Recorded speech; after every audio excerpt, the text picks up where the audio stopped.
He moved to Charles City, Iowa. Two young engineers sell the first commercial gasoline tractor in the world and have no idea they've just founded a doomed brand. 27 years later, Hart Parr ceased to exist. The machine they built, Old Number One, used oil instead of water for cooling. That was deliberate. Oil didn't freeze in Iowa winters, and it ran hotter, which helped burn low-grade kerosene. The trade-off was that oil overheated under sustained load, so the operator stopped every few hours and waited. Nobody complained. There was nothing else like it. By 1906, Hart Parr's advertising team had a problem. Gasoline traction engine was too long for a catalog headline. They shortened it. Tractor, the brand that named an entire industry. The machines grew heavier through the 1910s. 8 to 18 tons, built for the flat, hard-packed prairie. Vast fields, straight runs, no tight maneuvering required. That logic worked, until it didn't. The Fordson Model F arrived in 1917 at $750. By 1922, Ford had cut it to $395, and the machine weighed 0.7 tons. A 100-acre farm had no use for 18 tons of steel that sank into wet ground and required a dedicated crew. Hart Parr's sales didn't gradually decline. They collapsed. In 1929, the company merged into Oliver Farm Equipment Corporation alongside 3 other manufacturers. The Hart Parr name survived one more season on hoods. By 1930, it was gone, absorbed as factory capacity and dealer lists. The brand that invented the word tractor received a single final catalog. 200 miles east, in Appleton, Wisconsin, Eagle Manufacturing had been building the same logic since 1906. Heavy, rectangular machines designed to replace steam engines and threshing operations. Eagle's engineers knew their customer. Farmers who'd spent 20 years with steam knew what to expect, and Eagle gave them gasoline in the same format. That defensible position expired in 1924, when International Harvester introduced the Farmall Regular. 4 narrow wheels, elevated clearance, a tight front axle that could steer through crop rows without destroying them. Eagle's machines couldn't follow. A full platform redesign required capital Eagle didn't have. By 1938, production ended and the tractor operation was sold to FWD, not bankrupt, not disgraced, simply made irrelevant by a single competitor's geometry change. Minneapolis Steel and Machinery Company had been supplying Twin City tractors to grain farms across Minnesota and the Dakotas since 1910. The Twin City 1220 and 1630 were field-proven, dependable machines with a loyal customer base in the northern plains. Dependable, however, didn't win the 1920s. Affordable did. And Twin City had no answer for that arithmetic. In 1929, it merged with Moline Plow and Minneapolis Threshing Machine to form Minneapolis-Moline. The Twin City name stayed in catalogs through 1938, kept alive to hold existing customer loyalty, while everything underneath reorganized around a new identity. The 1938 catalog still had it. The 1939 catalog didn't. No press release, no announcement. One year it was there. The next, it simply wasn't. Ford had already proven what price could do to a market. The Fordson story, though, didn't end with its competitor's collapse. By 1922, Fordson held 75% of the American tractor market. The Model F reached that position through one mechanism: manufacturing scale that no dedicated tractor company could match. Ford also built millions of automobiles on the same infrastructure. The cost arithmetic was impossible to answer. The machine had a flaw built into its geometry. The plow hitch sat high on the rear axle. The transmission ran a worm gear differential. When a plow caught a buried root or stone, the resistance transferred through that geometry, and the front wheels lifted. The entire sequence taking under 2 seconds, faster than any human reflex. At least 136 deaths from this mechanism were in public records by 1922. Ford knew. No recall followed. The price dropped instead. Harry Ferguson had already solved the physics of it by 1928, a 3-point hitch that redistributed ground resistance downward rather than backward. He demonstrated the system to Ford in 1938. They reached an agreement with a handshake and no written contract. Ford had already shut American Fordson production in 1928 to concentrate on the Model A automobile, moved manufacturing to Cork, then to Dagenham. The name was retired in 1964. The The tractors became simply Ford. Across the Atlantic, a German company had solved a completely different problem. Lantz in Mannheim built the Bulldog around a single-cylinder hot bulb engine. Starting it required preheating the ignition bulb with a blowtorch for 10 to 15 minutes. Once running, it consumed virtually anything with oil content: crude petroleum, waste crankcase oil, vegetable fat. For farmers across Weimar Germany and rural Poland who couldn't reliably source refined diesel, that wasn't a quirk. It was the entire product.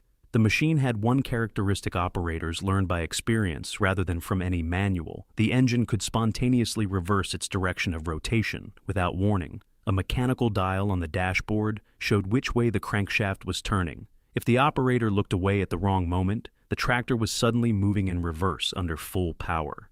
The only published safeguard was a fusible plug in the hot bulb, a component worth roughly 2 cents, designed to melt and stall the engine before it destroyed itself. After 1945, roughly 40% of Lanz's traditional markets ended up behind the Iron Curtain. No engineering solution recovered those sales.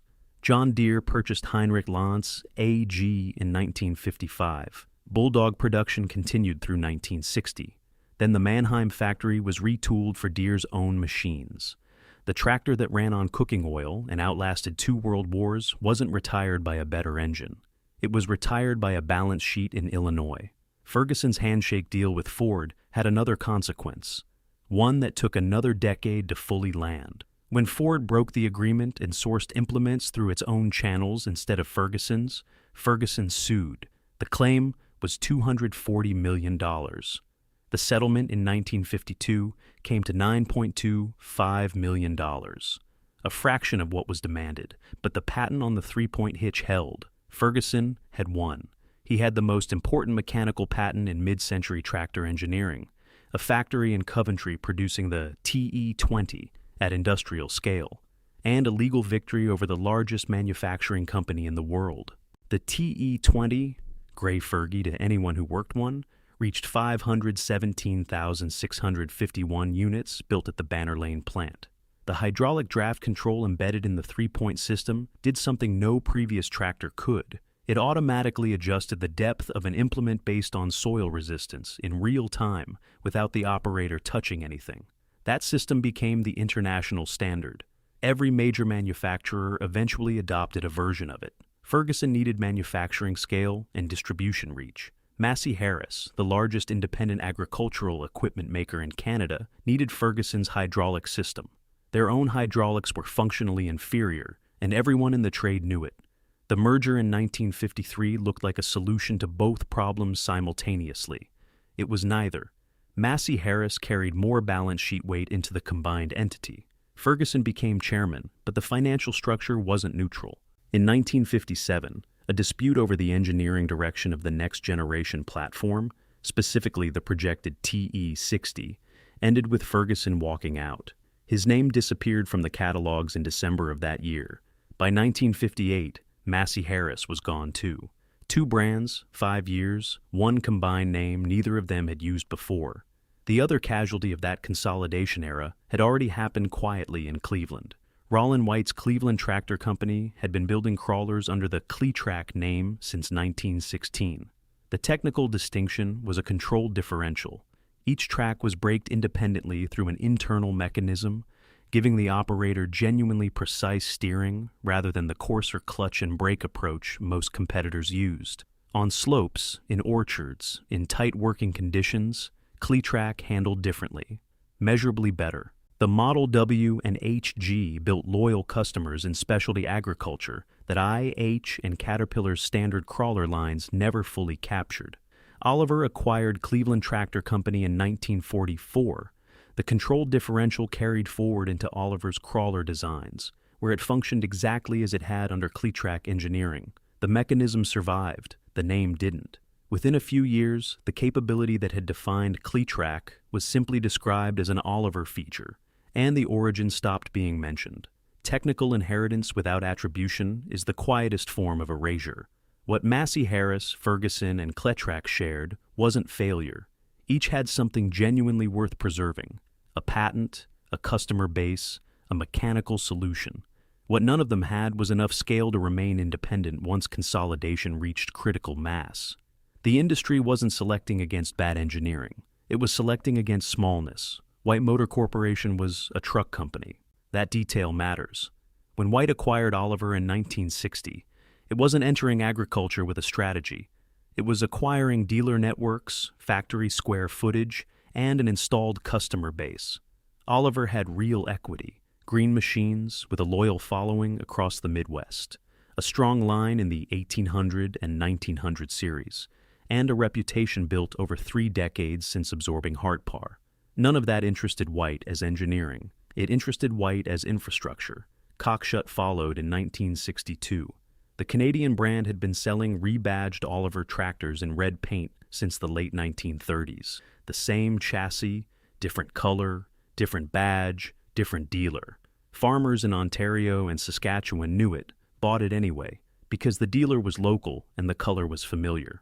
By the time White made the acquisition official, Cockshut had already ceased to be an independent engineering entity in any meaningful sense. White didn't dismantle a brand. It collected a distribution channel that had been wearing a costume for 20 years.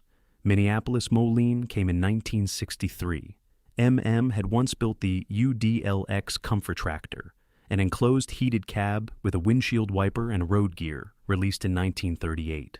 It was 20 years ahead of the industry in operator comfort. It cost $2,155 when Deere and ISH were selling comparable field machines for around $1,000. Approximately 125 were sold. The idea was right. The timing and pricing made it commercially invisible. By 1963, the company that had imagined the modern tractor cab was being purchased by a truck manufacturer from Cleveland for its factory floor area. What followed inside all three was the same sequence. Development budgets shrank.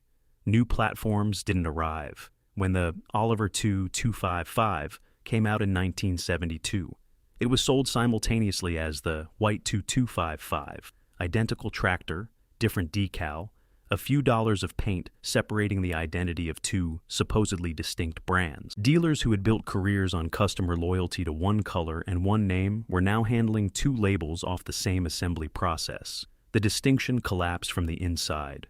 When White absorbed the pension obligations of Minneapolis-Moline, it reclassified a portion as an asset rather than a liability. Workers who had spent careers on the line in Hopkins, Minnesota, lost portions of what they had been promised. It was documented in union filings. It didn't appear in White's annual reports. In 1969, White merged Oliver and Minneapolis-Moline into a single entity, White Farm Equipment, headquartered in Oak Brook, Illinois. The green and yellow lines ran on the same tooling. By 1974, the Silver Field Boss series replaced everything. One decision in one boardroom retired 3 color identities simultaneously: Oliver green, MM yellow, Cockshut red, each of which had meant something specific to the farmers who chose them. White sold White Farm Equipment to TIC in 1980. The following year, it sold its truck division to Volvo. The company that had bought 3 agricultural brands as a diversification strategy exited both the agriculture and truck industries within 18 months of each other, having built nothing in either that hadn't existed before it arrived. Britain produced its own version of the same process, quieter, more polite in its language, identical in result. County commercial cars had been converting Ford vehicles since the 1940s, first trucks, then the Fordson Major, into crawler configurations. By 1948, they had moved into 4-wheel drive conversions, attaching a second-driven axle to Ford's standard tractor, and selling the result as a county machine. It was a legitimate engineering operation. The County 1184 produced 118 horsepower through a Ford turbo diesel with full 4-wheel drive traction that could work ground conditions a standard 2-wheel machine couldn't approach. Farmers in heavy clay country, hill farms, wet fenland, they bought County specifically for what it could do where Fords couldn't follow. The structural problem was written into the business from the first day. County manufactured no engines, no transmissions, no base frames. Every machine started as a Ford. That arrangement worked precisely as long as Ford had no interest in the segment County was serving. Ford signed a licensing agreement with Steiger and released the FW series, large frame four-wheel drive tractors sold through Ford's own dealer network, backed by Ford's own warranty infrastructure. County was now competing in the same market as its sole chassis supplier. There was no engineering response available. The County 1884, 188 horsepower, Ford turbocharged and intercooled, technically the strongest machine the company had ever built, went into production anyway. Approximately 20 units were completed before the company entered receivership in February 1983. The most capable tractor County ever made killed the company by existing too late. David Brown's end followed a different route to the same destination. Brown had built the first tractor Harry Ferguson ever put into production, the Ferguson-Brown Type A, in 1936, assembled at Huddersfield. When Ferguson and Brown's partnership ended and Ferguson moved on to his Ford deal, Brown continued independently. By 1960, David Brown Tractors was the largest independent tractor manufacturer in Britain, operating out of a purpose-built facility in Meltham, Yorkshire. The Cropmaster had earned genuine field reputation in the post-war years. The later 990 series was well regarded across Britain and Ireland. The economics of the early 1970s were difficult. New safety legislation required rollover protection structures on all new machines, engineering and tooling costs that pressed smaller manufacturers harder than the multinationals. Import competition was accelerating. In 1972, David Brown sold the tractor division to Tenneco, the American conglomerate that already owned J.I. Case. Tenneco's approach was systematic. Within 2 years, identical tractors were leaving Meltham wearing both David Brown badging and Case badging simultaneously. Same engine, same transmission, same sheet metal, 2 names. The arrangement reduced production cost. It also made the David Brown name functionally redundant. If a farmer could buy the same machine as a Case through a Case dealer with Case parts availability, the argument for the David Brown badge narrowed to sentiment. Tenneco removed the name in 1983. The Meltham factory continued operating under Case until 1988. 49 years of tractor production on the same site, the last 5 of them without the name that had built it. Allis-Chalmers was never only a tractor company. That was the point, and eventually the problem. In the early 1950s, the company headquartered in West Allis, Wisconsin, generated more annual revenue than IBM and was larger by most financial measures than 3M and Coca-Cola combined. It built turbines, power transformers, mining equipment, chemical processing systems, and agricultural machinery simultaneously. The orange tractors moving through American fields were one product line among a dozen. The agricultural side had real achievements. The Model U in 1929 became the first production tractor in the United States fitted with pneumatic rubber tires, not solid rubber, inflated. Developed with Firestone, it changed how tractors transferred power to the ground and how much of that power was lost to vibration and soil compaction. The WD-45 in the early 1950s built the kind of broad, stable reputation that generates multi-generational dealer loyalty. These weren't marginal machines. The diversification that looked like strength in 1955 operated as a slow drain on every division simultaneously. Allis-Chalmers was competing against General Electric and Transformers, against Caterpillar and Crawler equipment, against International Harvester, and John Deere in row crop tractors. No individual segment received the capital concentration that a focused competitor could direct. Each division was permanently underfunded relative to the specialist across the table.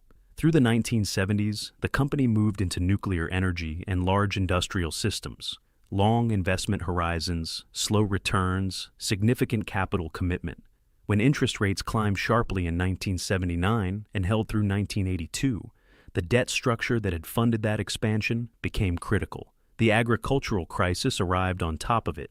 Grain prices fell, farm income contracted, banks tightened lending to farmers, and equipment sales across the entire industry dropped. Allis-Chalmers had no financial buffer left to absorb a sector-wide contraction. By 1984, the company was selling off divisions to cover liquidity. It wasn't enough. On May 25, 1985, Kluckner Humboldt Deutz, a German industrial group, purchased the agricultural division. The transaction was finalized before most of the people who had built those machines were officially informed. The engineers at West Allis learned their division had been sold from a tractor dealer at a pulling event in Wisconsin, not from management, not from a company announcement, from a dealer. Whatever the reason, information management failure or deliberate concealment, that detail stands as the clearest possible signal of how far the institutional coherence had already collapsed before the sale closed. The new entity, Deutz Allis, kept the orange paint and changed what was under the hood. Deutz's air-cooled engines were technically sound by German standards and despised by American farmers who had spent careers with liquid-cooled machines and didn't trust what they couldn't hear cooling.